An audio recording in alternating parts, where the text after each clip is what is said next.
ನಮಸ್ಕಾರ ವೀಕ್ಷಕರೇ, ನಾವಿವತ್ತು ಯರ್ಮಾಳ್ ಕಂಬಳದಲ್ಲಿದ್ದೇವೆ. ಈ ಯರ್ಮಾಳ್ ಕಂಬಳಕ್ಕೆ ಬಂದಾಗ ಮೊದಲ ಬಾರಿ ಗಮನ ಸೆಳೆಯುವುದು ಇಲ್ಲಿನ ಊಟೋಪಚಾರದ ವ್ಯವಸ್ಥೆ. ಕಂಬಳದ ಕೋಣಗಳ ಜೊತೆ ಬಂದಿರುವ ಯಜಮಾನರಿರ್ಬೋದು, ಅಥವಾ ಪರಿಚಾರಕರಿರ್ಬೋದು, ಅಥವಾ ಕಂಬಳ ಊಟಗಾರರಿರ್ಬೋದು, ಅಥವಾ ಇಲ್ಲಿ ನೋಡ್ಲಿಕ್ಕೆ ಬಂದಿರುವ ಪ್ರೇಕ್ಷಕರಿರ್ಬೋದು, ಯಾರಿಗೆ ಬೇಕಾದ್ರೂ ಇಲ್ಲಿ ಊಟ ನೀಡಲಾಗ್ತಾ ಇದೆ.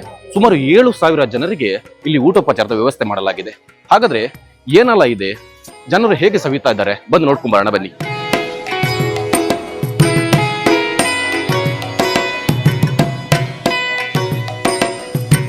ಐವತ್ತು-60 ವರ್ಷ ನಂತರ ಮತ್ತೊಮ್ಮೆ ಕಂಬಳ ಮಾಡುವ ಒಂದು ಪ್ರಯತ್ನದಲ್ಲಿ ಯರ್ಮಾಳು ರೋಹಿತ್ ಹೆಗಡೆ ಮತ್ತು ಅವರ ಸೀತಾರಾಮ್ ಶೆಟ್ಟಿ, ಚಂದ್ರಾಜ್ ಶೆಟ್ಟಿ, ಬಾಲಚಂದ್ರ ಶೆಟ್ಟಿ, ಹಾಗೆ ಎಲ್ಲ ಯರ್ಮಾಳಿನ ಎಲ್ಲ ಯಂಗ್ ಹುಡುಗರು ಮತ್ತೆ ಜನರು ಎಲ್ಲ ಒಟ್ಟಾಗಿ ಇದೊಂದು ಪ್ರಯತ್ನದಲ್ಲಿ ಈ ಸಲ ಒಳ್ಳೆಯ ರೀತಿ ಕಂಬಳ ನಡೆಯುತ್ತಾ ಉಂಟು.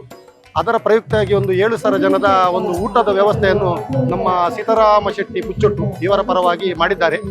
ಜನರು ಕೂಡ ಅದಕ್ಕೆ ಬೇಕಾದಂತೆ ಆಸ್ಪದವನ್ನು ಕೊಟ್ಟು ಎಲ್ಲರೂ ಊಟ ಮಾಡಿ ಒಳ್ಳೆಯ ರೀತಿಯಲ್ಲಿ ಖುಷಿಯಲ್ಲಿ ಹೋಗ್ತಿದ್ದಾರೆ. ದೇವರು ಅವರಿಗೆ ಒಳ್ಳೆಯ ಆಯುರಾರೋಗ್ಯ ಕೊಟ್ಟು ಇನ್ನೂ ಕೂಡ ಇಂಥ ಅನ್ನದಾನ ಮಾಡುವಂಥ ಭಾಗ್ಯವನ್ನು ಅವರಿಗೆ ದೇವರು ಕೊಡಲಿ ಅಂತ ನಾವು ಎಲ್ಲ ಯರ್ಮಾಳಿನ ಜನರ ಪರವಾಗಿ ಅವರನ್ನು ಹಾರೈಸುತ್ತೇನೆ.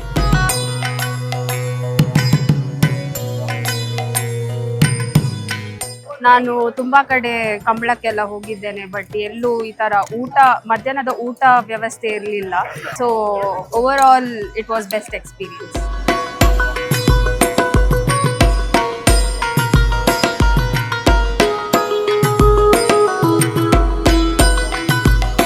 ನಾವು ಈ ವರ್ಷ ಪ್ರಥಮ ವರ್ಷದ ಯರ್ಮಾಳ್ ಕಂಬಳಕ್ಕೆ ಬಂದಿದ್ದೇವೆ.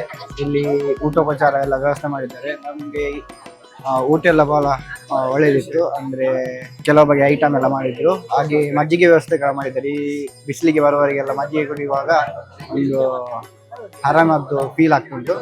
ಸೊ ಎಲ್ಲ ಇದಕ್ಕೋಸ್ಕರ ನಾನು ಯರ್ಮಾಳ್ ಕಂಬಳ ಸಮಿತಿಯವರಿಗೆ ಧನ್ಯವಾದವನ್ನು ಹೇಳಲಿಕ್ಕೆ ನಾನು ಬಯಸ್ತೇನೆ.